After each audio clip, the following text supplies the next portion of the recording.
Hello మా నమస్తే.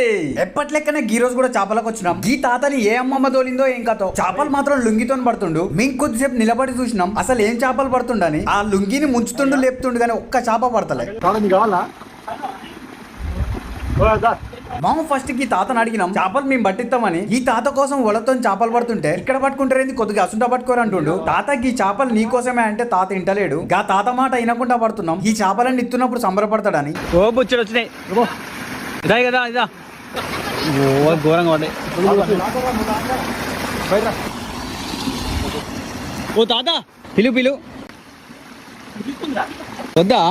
మా ఫస్ట్ కి తాతను అడిగినాం చేపలు మేమే పట్టిస్తామని. ఈ తాత సపోర్ట్ చేయలేదు. ఇక తాతకు చెవులిన పడతలేవు కావచ్చు. చేపలు పట్టిస్తే సంబరపడతాడు అనుకున్నాం. ఇవన్నీ పట్టినాక అర్థమైంది మా తాతకు కావాల్సింది ఈ చేపలు కాదట. ఇంకా వేరే చేపలు చిన్న చిన్నగా ఉంటాయంట. ఆ చేపలు మనం వలకు పడవని ఈ చేపలు మొత్తం వదిలిపెట్టినాం. మా తాత అనుకున్నాలే